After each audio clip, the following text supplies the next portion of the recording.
Hello everyone, welcome to my channel. ഇന്ന് നമ്മൾ ഉണ്ടാക്കുന്നത് ഒതൻറ്റിക് സ്റ്റൈലിലുള്ള തായ് റെഡ് കറിയാണ്. ഇത് നമ്മൾ ചിക്കനും അതുപോലെ മഷ്റൂമും വെച്ചിട്ടാണ് ഇത് ചെയ്തെടുക്കുന്നത്.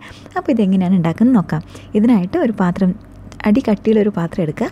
അത് നന്നായി ചൂടായി വരുമ്പോഴേക്കും അതിലേക്ക് 1/2 കപ്പ് 100 ml തേങ്ങാപ്പാൽ, നല്ല കട്ടിയുള്ള തേങ്ങയുടെ 1/4 പാൽ ചേർത്ത് കൊടുക്കാം. ഈ തേങ്ങാപ്പാൽ നന്നായിട്ട് കുറുകി വരുന്നത് വരെ നമ്മളിതിനെ തിളപ്പിച്ചെടുക്കേണ്ടതായിട്ടുണ്ട്. ഇതിൽ നിന്നും ഓയിൽ സെപ്പറേറ്റ് ചെയ്ത് നമ്മൾ സാധാരണ ഉരുക്ക് വെളിച്ചെണ്ണയൊക്കെ ഉണ്ടാക്കുന്നത് പോലെ ആ ഓയിൽ സെപ്പറേറ്റ് ചെയ്ത് വരുന്നത് വരെ നമ്മളിതിനെ തിളപ്പിച്ചെടുക്കേണ്ടതായിട്ടുണ്ട്. അടി കട്ടിയില്ലാത്ത പാത്രമാണെങ്കിൽ ഇത് കരിഞ്ഞു പോകാനുള്ള സാധ്യതയുണ്ട്. അപ്പോൾ ഇത് നമ്മുടെ ഓയിൽ ചെറുതായിട്ടൊന്ന് സെപ്പറേറ്റ് ആയി വന്നിട്ടുണ്ട്. ഈ സമയത്ത് നമ്മളിതിലേക്ക് തായ് റെഡ് കറി പേസ്റ്റ് ചേർത്ത് കൊടുക്കാം.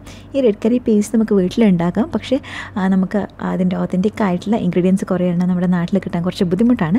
അതുകൊണ്ടാണ് ഞാനൊരു കറി പേസ്റ്റ് ചേർത്തേക്കുന്നത്. കറി പേസ്റ്റ് നിങ്ങൾക്ക് ഈസി ആയിട്ട് ആമസോണിലോ അതുപോലെയുള്ള ഏതെങ്കിലും ഓൺലൈൻ വെബ്സൈറ്റ്സിൽ ഈസി ആയിട്ട് വാങ്ങിക്കാൻ കിട്ടും. ഓക്കെ, അപ്പോൾ ഈ നമ്മുടെ വെളിച്ചെണ്ണയും അതുപോലെ കറി പേസ്റ്റും കൂടെ നന്നായിട്ട് മിക്സ് ചെയ്ത് കൊടുക്കാം. ഞാനിവിടെ ഒരു 2 മുതൽ 3 ടേബിൾ സ്പൂൺ വരെ കറി പേസ്റ്റ് ചേർത്തിട്ടുണ്ട്. അപ്പോൾ ഇത് നന്നായിട്ടൊന്ന് കുക്കായി അതിൽ നിന്നും ഓയിൽ ചെറുതായിട്ടൊന്ന് തെളിഞ്ഞ് വരുന്നത് വരെ നമുക്ക് കുക്ക് ചെയ്ത് കൊടുക്കാം. ഈ ഒരു സമയത്ത് വേണം, ഓയിൽ കുറവാണെന്ന് തോന്നുകയാണെങ്കിൽ നമുക്ക് കുറച്ച് വെളിച്ചെണ്ണ ചേർത്ത് കൊടുക്കാവുന്നതാണ്. ഇതിലേക്ക് ഒരു ചിക്കൻ്റെ ബ്രസ്റ്റ് പീസ് അഥവാ ഒരു 300 ഗ്രാമോളം ബ്രസ്റ്റ് പീസും ഒരു 4-5 മഷ്റൂംസ് ചെറുതായിട്ട് സ്ലൈസ് ചെയ്തും കൂടെ ചേർത്തിട്ടുണ്ട്. ചിക്കൻ ബോൺലെസ് ആണ് യൂസ് ചെയ്തേക്കുന്നത്. തൈ പീസ് ആയാലും അല്ലെങ്കിൽ ബ്രസ്റ്റ് പീസ് ആയിക്കഴിഞ്ഞാലും യാതൊരു കുഴപ്പമില്ല. അപ്പോൾ ഇതൊക്കെ കൂടെ ചേർത്ത് നമുക്ക് നന്നായിട്ടൊന്ന് ഫ്രൈ ചെയ്തെടുക്കാം. എൻ്റെ കറി പേസ്റ്റ് അത്ര ആ ഒരു കളർ കിട്ടുന്നില്ല, അതുകൊണ്ട് തന്നെ അതിൽ സ്പൈസിനെസ് വളരെ കുറവായിരുന്നു. അതുകൊണ്ട് ഞാനിവിടെ ഏകദേശം 1 ടീസ്പൂൺ നമ്മുടെ കശ്മീരി ചില്ലി പൗഡർ ചേർത്തിട്ടുണ്ട്. ഇത് വേണമെങ്കിൽ ചേർത്താൽ മതി, ഇല്ലെങ്കിൽ ചേർക്കേണ്ട ആവശ്യമില്ല. ഓക്കെ, അപ്പോൾ ഇതും കൂടെ ചേർത്ത് നമുക്ക് നന്നായിട്ടൊന്ന് മിക്സ് ചെയ്ത് കൊടുക്കാം. ഇപ്പോഴത് നല്ലൊരു കളർ വന്നിട്ടുണ്ട് നമ്മുടെ ചിക്കൻ കറിയിൽ. ഓക്കെ, അപ്പോൾ ഇതാ ഈ ഒരു രീതിയിൽ നമുക്കൊരു 1 മുതൽ 2 മിനിറ്റ് വരെ കുക്ക് ചെയ്യാം. ചിക്കൻ ഒന്ന് ഫ്രൈ ചെയ്ത എഫക്റ്റ് ചെറുതായിട്ടൊന്ന് കിട്ടാനായിട്ട്. ഇനി നമുക്കിതിലേക്ക് തേങ്ങാപ്പാൽ ചേർക്കണം. ഈ ഒരു സ്റ്റേജിൽ നമ്മൾ ഫ്രഷ് കോക്കനട്ട് മിൽക്ക് ചേർക്കുന്നതിനേക്കാളും ബെറ്റർ നമ്മൾ ഈ കോക്കനട്ട് മിൽക്ക് പൗഡർ ചേർത്ത് വെള്ളത്തിൽ മിക്സ് ചെയ്ത് ചേർക്കുന്നതാണ്. അപ്പോൾ നമ്മൾ നല്ല തിക്നെസ്സിൽ കിട്ടുകയും ചെയ്യും, നല്ലൊരു ക്രീമി ആയിട്ട് നമ്മുടെ കറി കിട്ടുകയും ചെയ്യും. ഫ്രഷ് കോക്കനട്ട് മിൽക്കിനേക്കാളും എനിക്ക് കുറച്ചുകൂടെ ബെറ്റർ ആയിട്ട് തോന്നിയിട്ടുള്ളത് ഇങ്ങനെ ചേർക്കുമ്പോഴാണ്. അപ്പോൾ അതൊരു 1.5 കപ്പോളം നമ്മൾ ചേർത്തിട്ടുണ്ട്.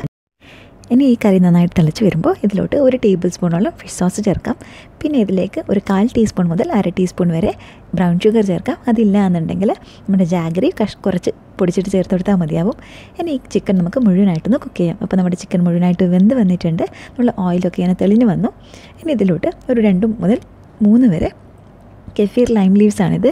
ഇത് നമ്മുടെ കയ്യിൽ, ഇതൊരു തായ് പ്ലാന്റ് ആണ്. ഓക്കെ, അപ്പോൾ ഇത് നമ്മുടെ കയ്യിൽ ഇല്ല എന്നുണ്ടെങ്കിൽ കുറച്ച് നമ്മുടെ നാരങ്ങയുടെ തൊലി ചേർത്ത് കൊടുത്താൽ മതി, ആ യെല്ലോ പോർഷൻ മാത്രം.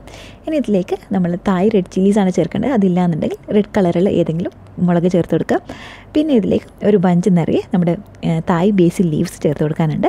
ഓക്കെ, ഞാനൊരു കൈ നിറയെ ചേർത്തിട്ടുണ്ട്. ഏകദേശം ഒരു 1/2 കപ്പിൻ്റെ കുറച്ച് മുകളിൽ ഭാഗം ചേർത്തിട്ടുണ്ട്. ഇനി ഈ കറിയിൽ നമുക്ക് ഏതെങ്കിലും ഫ്ലേവേഴ്സ് കുറവുണ്ട് നോക്കി അത് അഡ്ജസ്റ്റ് ചെയ്യാം. ഞാനിവിടെ ഏകദേശം 1 ടേബിൾ സ്പൂണും കൂടെ ഫിഷ് സോസ് ചേർത്തിട്ടുണ്ട്. ഇത്രയും സമയം നമ്മൾ കറിയിൽ ഉപ്പൊന്നും ചേർത്തിട്ടില്ല, കാരണം നമ്മുടെ റെഡ് കറി പേസ്റ്റിലും അതുപോലെ ഫിഷ് സോസിലും ഒക്കെ ഉപ്പ് അധികം ഉണ്ട്. അപ്പോൾ ഉപ്പ് ഞാനൊന്ന് ടേസ്റ്റ് ചെയ്തു, അപ്പോൾ കുറച്ച് കുറവായിട്ട് തോന്നി. അതുകൊണ്ട് തന്നെ ഞാൻ കുറച്ച് ഉപ്പ് കൂടെ ചേർക്കുകയാണ്. ഇനി നമുക്ക് വേണ്ട ഒരു കൺസിസ്റ്റൻസിയിൽ എത്തുന്നത് വരെ ഈ കറി ഒന്ന് കുറുക്കിയെടുക്കാം. അപ്പോൾ ഇത് നമ്മുടെ തായ് റെഡ് കറി റെഡി ആയിട്ടുണ്ട്. നല്ല ചൂടോടെ കൂടെ തന്നെ അടിപൊളി ജാസ്മിൻ റൈസിൻ്റെ കൂടെ നമുക്കിത് സെർവ് ചെയ്യാം.